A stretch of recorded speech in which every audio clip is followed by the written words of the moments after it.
नमस्कार। मैं भाई जगजीवन सिंह गुरुद्वारा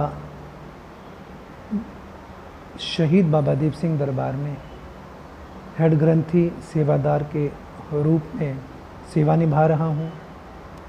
मेरी नम्र विनंती है हमारे भाई साहब महेंद्र अवधपुरी जी, जिनका चैनल है अवधपुरी चैनल, उसी के माध्यम से आज के जो समाज की जो हालत है, स्थिति है, बेटियों के शादी होने के बाद की जो हालत है, जिसमें सवाल ये किया गया है कि बेटियों के घर टूटने में अहम भूमिका किसकी है, तो सबसे पहले जो नाम आता है बेटी की शादी के बाद घर में झगड़े विवाद जो बढ़ते हैं, उसमें नाम है बेटी की माँ का। ज़्यादातर ये इसीलिए है क्योंकि अगर बेटी को ब्याह दिया है तो आपकी जिम्मेदारी पूरी हो चुकी है, और उसके बाद अगर आप माँ जो है बेटी को रोज़ रोज़ फ़ोन करके हालचाल पूछती है, तो ये करीबन पूरी तरह से गलत है। गलत इसलिए है कि हफ्ते 10 दिन में एक आध बार हालचाल पूछ लिया तो ठीक है, ये तो रोज़ रोज़ दाल खाने वाली बात है, और एक सब्जी कोई बार बार नहीं खाता। इसी तरह से बेटी का अगर घर बसाना है तो ये रिश्ता तो जीवन भर का है, परंतु इसे संभालना भी पड़ता है। बेटी ब्याह दी तो हम फ्री हो गए, ऐसा नहीं है। बेटी ब्याहने के बाद कई जिम्मेदारियां होती हैं, परिवार बढ़ता है, पर इसे निभाना कोई अलग ही व्यक्तित्व का आदमी होता है। तो जो सबसे अहम जो मुद्दा आज का है कि बेटियों के घर टूटने का जो अहम रोल है वो माँ का होता है। और दूसरी बात, गुरबाणी के आधार पर गुरु साहिब कहते हैं कि मानस की जात सब है एक है पहचानबो, इंसानियत जात मानवता, मानव सेवा ईश्वर सेवा है। जैसे पति है उतना ही दर्जा पत्नी का भी है गुरबाणी के अनुसार, क्योंकि पत्नी भी इंसान है। वो समय अब लग चुका है जब औरत को पैर की जूती समझा जाता था, तुच्छहीन समझा जाता था, पर आज हम चांद पर पहुंच चुके हैं। औरत भी आज जहाज चलाती है।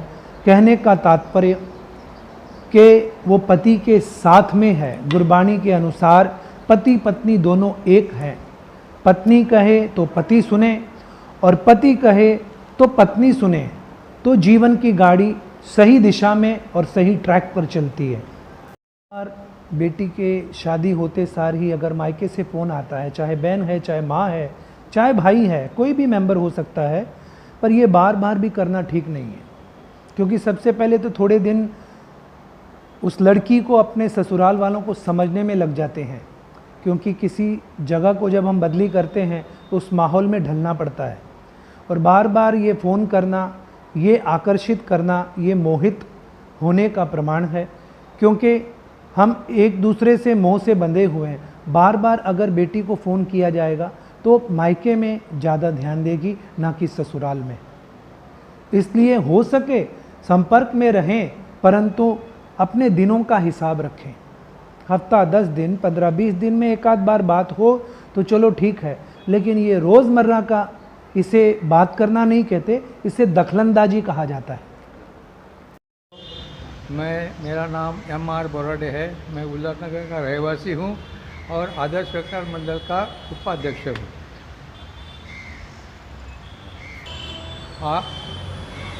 समाज में, किसी भी समाज में अगर बेटी के मायके की तरफ के लोगों से ज़्यादातर अपनी बेटी को, बहन को या किसी भी लड़की की शादी होने के बाद उसको बार बार उसको पूछा जाता है कि भाई आपको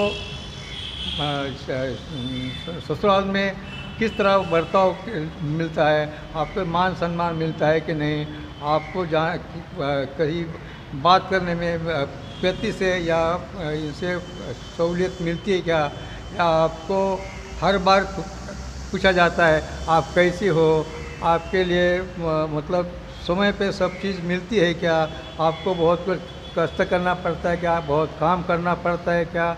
इसी तरह उनके जितने भी परिवार के या क्यों भी मित्र परिवार हो, वो भी बार बार उनसे पूछते हैं, ताकि उनको ये मालूम करना होता है कि आप ये अपनी बेटी अपने ससुराल में एकदम खुश है या नहीं, उसको कोई तकलीफ़ है क्या, और अगर है तो क्या है, तो उसका हल निकालने के लिए वो कोशिश करते हैं मालूम करने का।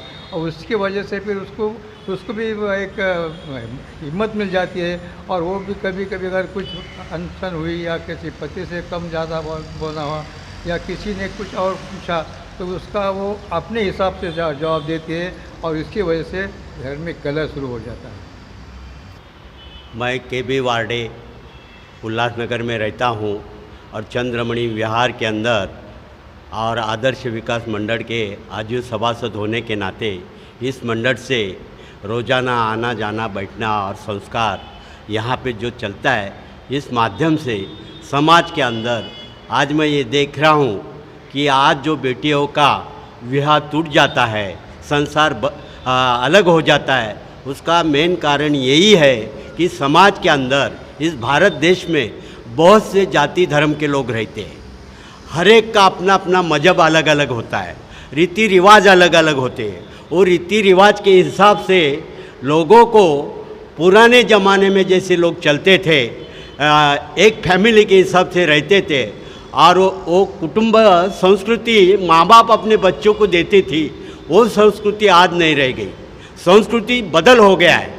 आज का मॉडर्न ज़माना होने से बच्चे लोग, लड़की लोग जो भी है, आज लड़का लड़की लोग अपने माहौल में रहते हैं, अपने हिसाब से चलते हैं। भले माँ बाप ने शादी कर दिया, माँ बाप का शादी कराना फर्ज है, लेकिन माँ बाप आगे ये सोचता है कि मेरा बच्चा आगे मेरा फैमिली का, वो फैमिली का, दोनों फैमिली का आदर्श रख के अपना जीवन बसर करे और अपना दोनों फैमिली को खुश रखे, ऐसा वो बर्ताव। लेकिन आजकल का माहौल ऐसा बन गया, मॉडर्न ज़माना होने से लोग वो संस्कृति नहीं लेते, और आजकल का हिसाब से अपने अपने फ्रेंडशिप के हिसाब से चलते। इसके लिए वो क्या कर रहा, मैं क्या करना चाहिए, वो नहीं सोचते। माँ बाप ने क्या पढ़ाया, वो नहीं सोचते, अपने हिसाब से चलते। इसके लिए वो दिल में, दोनों के दिल में किलमिश पैदा होता है। फिर लड़की अपने माँ बाप को अलग तरीके से बताती है, लड़का अपना माँ बाप को अलग तरीके से बताता है। दोनों में क्लैशेस हो जाते हैं, और क्लैशेस के वजह से संबंध टूट जाता है। आदर्श विकास मंडल में मैं अपना लाइफ मेंबर हूँ। अच्छा, मेरा एक ही कहना है, जो आप बोलते हैं ना बेटियों का घर टूट रहा है, घर टूटने के लिए माँ बाप जवाबदार है। उसके लिए लड़की उसके घर में सुखी होगी तो माँ बाप को दूसरी चिंता करने की कोई ज़रूरत नहीं, उसके इधर उधर के बात पूछने की कोई मतलब नहीं है। उसका सुखी संसार है तो अपन उसमें खुश रहो। बेटी को ज़्यादा सपोर्ट करो मत। ज़्यादा माँ बाप के तरफ से जो बेटियों को सपोर्ट होता है, वो बेटी माँ बाप के भरोसे अपना संसार तोड़ती है, अपने ससुराल वालों से टूट जाती है, मर्द से टूट जाती है। उसके लिए एक ही मतलब है कि माँ बाप ने लड़की के संसार में ज़्यादा भेदभाव करना नहीं मांगता है, और उसने ये भी सोचना मांगता है कि मेरी लड़की जिसके घर में जा रही है, मेरे घर में भी किसी की लड़की आई है, तो वो मेरी जो बहू है उसके साथ भी मैंने कैसा बर्ताव करना मांगता है, और मेरे बेटी के साथ उसके सास ससुरे ने कैसा बर्ताव करना मांगता है।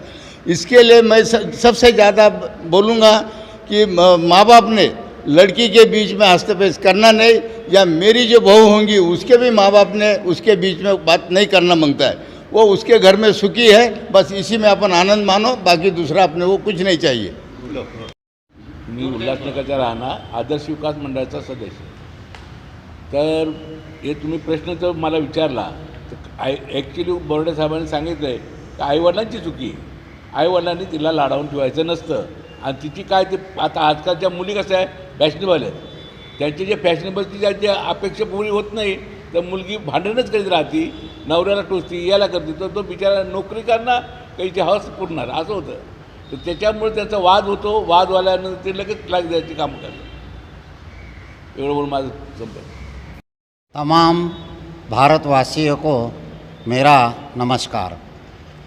मैं ZH निकम उल्लासनगर आदर्श विकास मंडल से बोल रहा हूँ.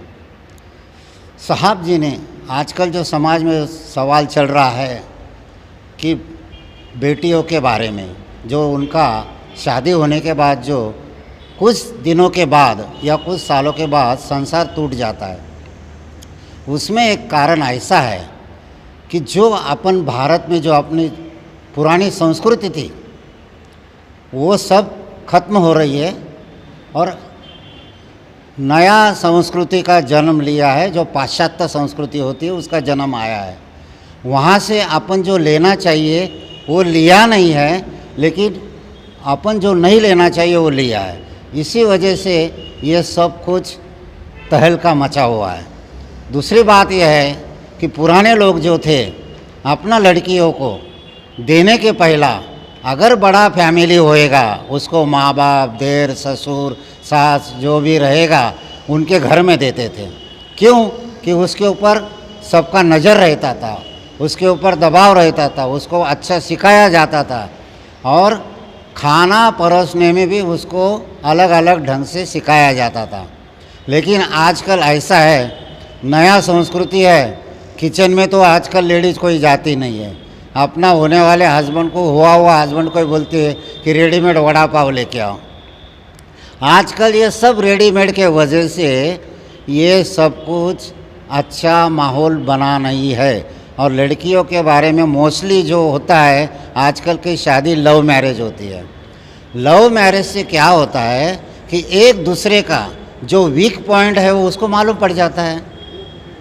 वीक पॉइंट मालूम पड़ता है जब भी उनका कुछ दिन के बाद जब हमरी उम्र में आते हैं तो वो उसका वीक पॉइंट निकालता है, वो उसके वीक पॉइंट निकालती है और उसके ऊपर फिर शोर मच जाता है. पहला जो था तो अरेंज मैरिज था, ना उसको कुछ पता था ना इसको कुछ पता था. जो बुज़ुर्ग लोग थे वो जमाते थे, इसलिए वीक पॉइंट का सवाल नहीं आता था. और दूसरी बात यह है कि महंगाई के ज़माने में, आजकल की महंगाई है, महंगाई के ज़माने में घर का जो कारोबार चलाने का है वो बहुत कम सैलरी आजकल को मिलता है.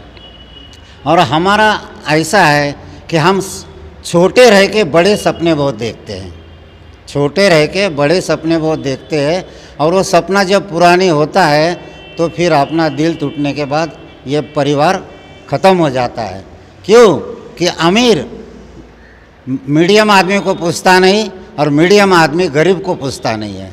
और ये जो संस्कार चले आ रहे हैं ये सब अपना भारतीय संस्कार छोड़ के ये सब बाहरी संस्कार के वजह से और मॉडर्न लाइफ के वजह से ये सब कुछ ऐसा हो रहा है.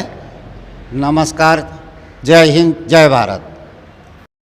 नमस्कार दर्शकों, मैं हूं महेंद्र कुमार.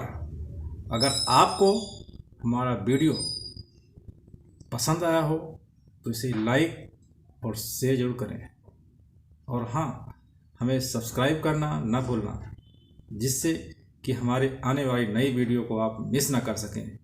तो जुड़े रहिए हमारे साथ और देखते रहिए हमारा यूट्यूब चैनल महेंद्र अवधपुरी.